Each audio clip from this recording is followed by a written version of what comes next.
I wanted to actually, be wary of time at this moment because I see a lot of questions coming in, and I want to actually have some time to answer all the questions from all the attendees of this webinar. So for the next stage, I want to invite all speakers back on stage, and then I promise to do a panel, but we're going to skip the panel and we're going to switch to the Q&A by the questions that are entered in this box here to the right. So the first question comes from Carolina Kettler, and she's uploaded 6 times, so 6 people at least want to know the answer to this. And the question is, how does your remote onboarding process look like? Mark, maybe you can kick off that question as well. How does it look like Hotjar? Yeah, so the onboarding process has evolved quite a bit since we started, but to be honest, at its core, it's basically the same. We just basically have a Trello board where we have week by week set up. So we've got the first column is week 1, second column is week 2. And essentially what we do is we try to have everyone finish their onboarding within 4 to 5 weeks. This is something we do for all team members, so this is not just engineers. And in general, for everyone, we start with a generic operational onboarding for week 1, and that's where we expect them to set up all the systems and basically kind of get to know the way things work, read our core values, and familiarize with just basically our work. Start getting involved with the team. With engineers in particular, we actually try to get them to code and actually deploy that line of code within the first day of their dev onboarding. And the reason we do that isn't because we expect them to be working within the team from that first day, but actually because we find that that's actually the fastest way to get them up to speed and quickly get to know how the whole deployment process works. And then obviously they continue their onboarding, and a few weeks later they actually start contributing within the team. But that's initial commit is something that we found to be extremely effective. Thank you. And I think Jan, in an early stage startup like NextMatter, it's a bit different, right? Yeah, it's very individual. Just the same point. I guess also when you're building your first team, it will be similar. If you're looking at 10 people, you're onboarding 1 every month or every 2 months. So what we do specifically in the remote setting, we still make sure that everybody comes in for a week at least to, in this case, Berlin. That's where most of our team is still sitting, even if they are remote, and make sure that we get to know each other. I think that's almost the most valuable part in that whole onboarding. Second thing we'll do, that is regardless of remote and on-site, by the way, everybody who joins will make their own onboarding plan. So I think if you're a larger team and you have the similar role onboarding every time, you can make a plan. With 10 people, it's almost a new onboarding because the person starts from a very, very different point. And what you as a company and as a team need at that very point when they join is very different from what you needed 3 months ago. So what we've learned is basically a very simple 100-day logic where you say, this is what I'm going to do in the first week. This is what I'm going to do in the first month. This is where I want to be after 3 months' time, assuming that 3 months' time is what you need to be fully onboarded. And the main point here in a small team is, I think, it's your responsibility. It's your responsibility that after week 1, you're operational. After month 1, you can commit, work with us, produce, whatever we call that, in a meaningful way, regardless of the team. And then after 3 months, you are a fully implemented or integrated team member. So I think the difference here is focus on the individual and let them write the plan, and then just check in on that over time and have them at least once in that time frame for a week on site. Cool, thanks. Boris, do you want to add to that as well? Oh, you're muted. Wait. What we started to do in our team, and I think it's really, really cool to, especially when you do the hire. Imagine that you don't see the person and you want to hire him only online. So what we started to do is that we started to ask everybody to draw, like imagine this notebook, and you ask everybody to draw a graph of their life experiences, so we can really, so you can get really good perspective of the ups and downs of someone during their lifetime. So in this case, you can really build up a like understanding of what the person has been through, so you can just build up a very very close relationship even though it's online. So that helped for us really good. Nice, thanks. Anything that somebody wants to add here still, or should we move on to the next question? Okay, cool. So Boris, actually from Remote Now, the second Boris, he asked a question that we talk a lot about the challenges of remote, but what are actually the biggest benefits of working remotely that you find? Jan, you want to kick off? Sure. I think Mark has a few more by a dimension of 10x learnings here, but the greatest benefit I found, especially in the early days, it forces you to think about the right decisions early. Because a remote team, even at 5 to 10 people, resembles the same communication, integration, coordination problem that you've got in a regular on-site organization of 50 to 100 people. If you look at when a company develops across some stages, you'll see at 50 to 100, especially latest at 150, things break significantly.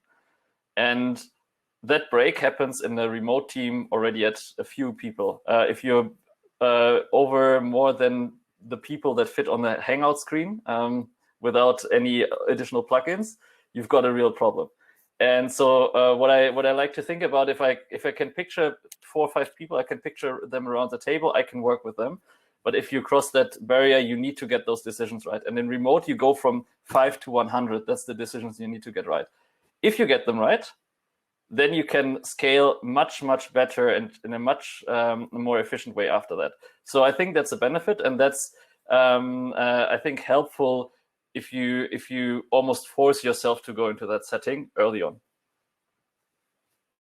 Cool. And Jan, for yourself still, one more follow-up question on that. Like, why do you work remote? Like, why did you ever want to build out a company remotely? First of all, it's possible. So I think that is something to just check in with yourself. Is it possible that you can do that? We are a SaaS company. We have mostly engineering and product team. And even our customers are distributed around Europe by now globally.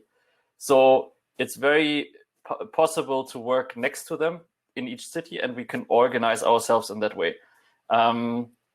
Why is that possible? Because we've got a lot of just building time. If you think about the schedule, like builders versus manager schedule, we've got a lot of building time on our hands when building a product, and therefore you can do that in the same time. So if that's possible, I think then the other question is back to the benefits of it. It's powerful. It helps you, right? It helps you to, first, what I said before, force that decision early on. That's why we did it from day one. But also for the team and for our customers, it's very powerful. Our team, if you select the right people for the team, they have the right setting for themselves. We've got on our team, half of the team has at least one kid. Some have 2 kids, 3 kids. They can ideally combine this with their family life. You get very different talent based on that. And for our customers, it's quite valuable that suddenly somebody is in their city, and that people are available in different time zones, although we're just 10 people on the team. So it's possible. I think it's powerful. And in the end, if you do that early on, it forces really the right decisions early on. Yeah, makes sense. Thanks, Jan. And then for you, Boris, what are the biggest benefits? For us, first of all, there are many benefits of working remotely. For us was primarily because we like the concept of having this freedom to be able to choose where you can work from, and we really like this perspective. Second of all, I think there is just this financial argument. It's just a bit cheaper to work remotely, and when you're a small startup and just starting out, there is so many skills that you need to have in your team. So it could be really hard in hotspots like in Berlin or London or any other place where the tech environment has developed so well. It could be very expensive to get the ground going. So for us, it's also an economical decision. So can we find someone who is really good, but perhaps 20-30% cheaper than the local environment? So that is also part of the thing. And third of all is we're very passionate about bringing opportunities to people regardless of their location. So we have in our team people from Africa, and I think having this international and intercultural communication and team really adds a lot of value. So this could be a bit hard to do only when you hire on-site or locally. So just this mix of cultures makes it really valuable thing. So yeah, these are my three decisions why we chose to be remote. Yeah. Nice. Thank you, Boris. Mark, do you have anything to add additionally to this as well? Obviously, I agree with everything that's been said already. So I love remotes. I could easily spend an hour answering this question. So I'll just kind of maybe highlight two topics. I think a big benefit for us from day one was from a hiring perspective. So obviously, we had a much bigger pool of talents to choose from. And obviously, us being based on the small tiny island of Malta, obviously meant that if we did go for the on-site option, I don't think we would be at the stage we are now. So being remote obviously opened many doors for us. Secondly, I also feel that because of the nature of the way communication happens and the fact that you need to, for example, prepare for calls, I feel being in a remote environment almost forces you to be a bit more optimized in the way you do things, in the way you organize your time, the way you organize your projects. So overall, I feel that we are much more optimization-driven organization by being remote, because we're constantly figuring out how to better use the hours within a day. And I remember just a few months ago, we got to a stage where a lot of our team members were complaining, rightly so, because they had too many calls during the day. And that forced us to take a step back and figure out whether we're using our time wisely, cut out any calls that were not providing any value. So I think being in a remote really does help that aspect as well. I think those are probably the top two. Nice, thank you so much, Mark. Cool, then Jen Wong posted an interesting question as well. She said that we normally have 2 teams on site and 2 teams that are working completely remotely. And we noticed that our on-site developers have the ability to quickly ask questions and get feedback to continue working, and that our remote developers are starting to feel left out. Do you have any suggestions or tips or tricks to include the team that is remote compared to the team that's on site? Shall I answer? Yes, please. Okay, sure. So my own opinion of this is probably one of the hardest situations. You have this feeling of us and them. And to be quite honest, we have an office in Malta where a few team members go there. And when the office started getting popular, we actually realized that we are slowly building also this kind of division of the people in Malta versus everyone else who is remote. And that's something that we've been very conscious of and we wanted actually to avoid. So what we had actually done in that scenario is, because we know that obviously somebody who's remote has to stay remote, we started to try to change the behavior of everyone who was on site. So anyone in an office would still need to join those remote calls. So as much as possible, we try to replicate all the processes that happen remotely, even for the team that is on site. Obviously, unfortunately, there are things that are going to happen inevitably. So you might have discussions that happen on site that just happen naturally because they happen to be there. But it's good to kind of try to be conscientious and be deliberate about the calls you're planning. So, for example, if there's this decision that needs to be taken, rather than having the on-site team take it alone, it's better to set up a call and have them join with their headsets from their desk, just so that everyone feels kind of they're all using the same process. So that is kind of the way I see things. Yeah, makes sense. Boris or Jan, anything to add there in terms of tips? Yeah, I think actually it's a very bad situation to be in, but I think many companies will see this after coronavirus. So some people will be remote, some other will be in the office. So essentially, yeah, you have to mimic what you do in a remote scenario, keep everybody in the loop, have very organize your communication according to the teams and try to avoid people being left out. It's hard, but it's possible to get it done if you have scheduled calls, and for that, the daily stand-ups for most smaller teams work quite. But I assume many companies from as of right now will be in that hybrid situation, so they will need to think about it and be conscious about it. Yeah, definitely agree on that. Jan, do you have a tip there as well? Not much to add. I think the point at that is you can fix it in some way, but I think the first point is realize that this is the case and still decide, are you remote or not?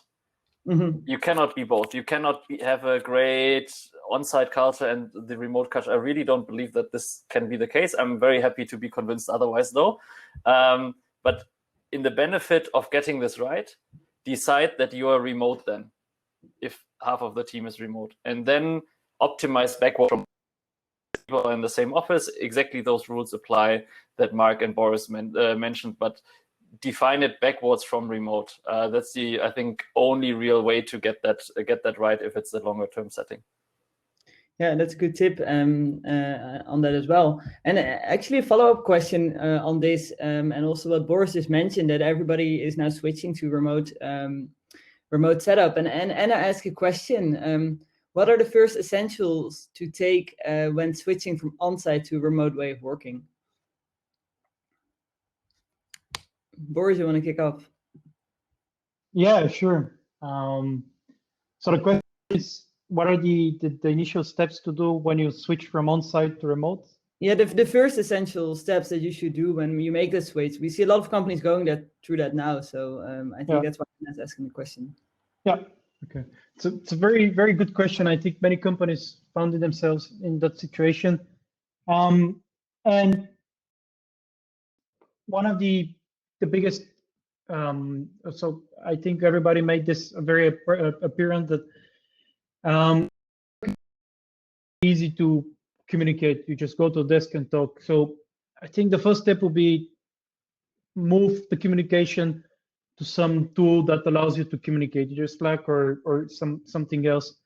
Having the right communication is the fuel of your organization. If you stop that, the whole organization dies. And the second of all, you should think about the processes you have on site and to digitize them as much as possible.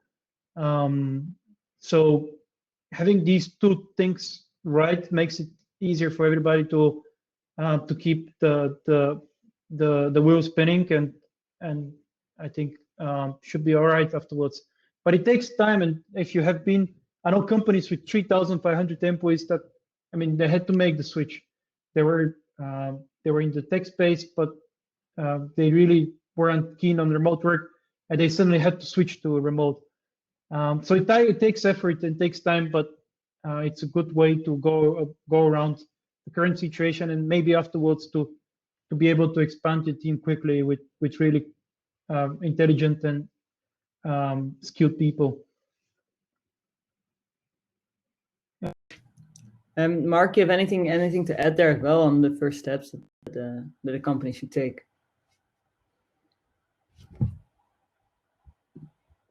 Be aware it's going to take a while, right? So don't try to do too much immediately. I'd say it's also good to acknowledge that you are going to probably get it wrong and fail a few times. So I would say probably the first thing to set up is like even a weekly, let's say, retrospective where you discuss specifically how things are working remotely. And yeah, you're probably going to be making tweaks and changes every single week. So I think in the beginning, just don't try to change everything. Start slow, start with things that make most sense, and every week start to kind of like digitalize some of your processes, start introducing new tools, but obviously try to do it incrementally. So I'd say definitely once a week do a check-in and check in on progress and see whether you need to make any changes for the following week. Yeah, cool. Thanks. And Jan, you have any first steps to share? I think just reiterating on from before, be just mindful of that you are changing and make sure that everybody else realizes that. I think if that message is through, you can go through all of these steps, and there's a huge organizational change, but be mindful of that change and be mindful that this is probably more than just changing a process. It's changing the work environment for every single person. And I think a lot of people won't realize that without you explicitly calling that out. Yeah. And then a follow-up question here comes actually from Julia as well. So she's supporting her team currently in transitioning to this remote work, and how can you sort of support them individually on making that transition? And that would also be the last question of the webinar today. Less time to shine. Boris, you want to go first? Sure. I mean, we briefly touched upon these things in the previous question. Okay, best assist the team's leads in transitioning to remote work. I'm just thinking about it. It's a very similar question, but just how? Yeah, I would say it's similar, but the biggest thing is that you need to keep everybody socialized. So apart from what we said in the previous question, is if I should add something else, is try to find these online activities where you can just make the team stick together, talk to each other, so the whole thing can stick together and not fall apart. That'll be my other input compared to what I said before. Cool. Cool. Anything to add there, Mark or Jan? I think in terms of provide, so we said before how you would change that. The very specific support you can provide is, I think, very much the same for any kind of other change initiative. Make sure that everybody who leads this, especially in a larger organization, has the toolkit at their disposal to do that. So just what I said before, if the message is we're going all remote, these are the challenges, these are the opportunities, this is how you can do it, have that toolkit ready. You don't want 100 leaders or even 10 leaders in the organization to all develop their own remote concept and strategy and toolkit, and suddenly you've got a big mess you already had before. Typically, all kinds of companies are some kind of hot pot of processes and tools because this happens. Now you've got a chance to change how the company works, or you've got a chance to completely break it. I would suggest get that toolkit right, and then make sure that you cascade that down to everybody leading those teams. If you have a engineering product organization, that should be fairly easy because people are used to this. This is more of a direct check-in. If you're in an organization that is not used to this kind of work, you probably will have to go through serious one-on-one training for that and proper check-ins. But I think, especially if you're an HR professional, you've dealt with change initiatives before. I think this is just this other kind of change initiative that is happening. And I think ignoring that this is a change initiative is exactly the wrong thing. So take it as that, make it obvious to everyone, name the elephant in the room that this is happening, and then the tools apply as they would in other change initiatives. Yeah, great, clear. Mark, anything to add there as a last point? I'll just I'll wrap up with this. So I think it's good also to acknowledge that different individuals operate in very different ways. So we have seen also in a remote environment, for example, some people are much more effective in the morning, some people are much more effective in the evenings. And one thing that we did at Hotjar, which really helped, is we did something called user manuals, which is something you could actually Google. And basically the idea is they are user manuals and basically outlining how you can work with me. So for example, I would fill mine in. It's basically a simple Google Doc. And it asks questions about kind of how I prefer to receive feedback, how I prefer to give feedback, how I prefer to work, when do I feel most productive. And actually what we found is that by having all these team members fill in these user manuals and sharing them within the team, we found that it instantly started kind of opening many doors, because people start to realize, so that's why maybe this person doesn't answer at this time, or that's how I can work much more effectively with this other person. So we found that to be extremely helpful. So knowing exactly how people like to work, and acknowledging that obviously we are all different and we all have very different ways of working, that's definitely helped us create more synergy within teams, which ultimately led kind of to the teams performing at a higher level as well. Cool. Do you have an example of those user manuals as well? Does Hotjar share that? Or? No, so we had actually, this is something we got online. So these exist. I think there are quite a few companies that use them already. And they're basically just one pages that all team members fill in and share with their own teams. And what we had done is then, once the team had filled that in, the team had organized a call where we basically got together and talked about our user manuals and kind of explained, yes, I prefer receiving feedback in this way. And by being so open and kind of just also acknowledging that we're all different, it definitely helps the team members work better together. Yeah. Oh, great. Can I just one more point that I think we forgot to differentiate is that when you have engineering teams are great teams to adopt remote work simply because the output can be very clear. The team lead can set up the agenda of what resources we need to get the whole job done.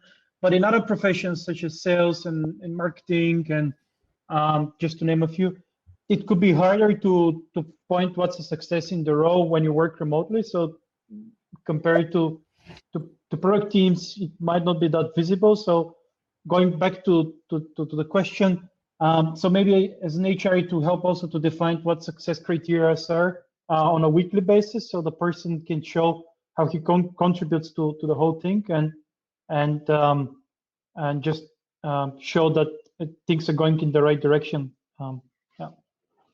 Cool, great. Thank you so much for sharing that last tip as well. I think we all got a clear overview on how we need to build, or how we can build successfl remote engineering teams, and also that will feed into a lot of the other teams that we're currently moving to remote. So thank you so much, Mark, Jan, and Boris, for devoting your time to speak and also to answer all the questions of the crowd. I'm sure you can reach out to any of the speakers if you have any more follow-up questions as well.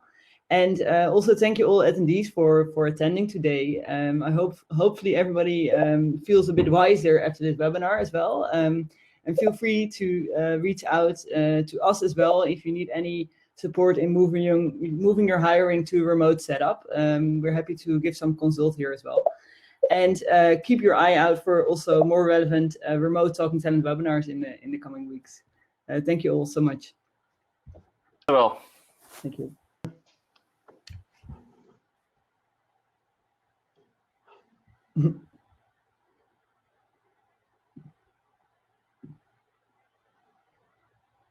Bye.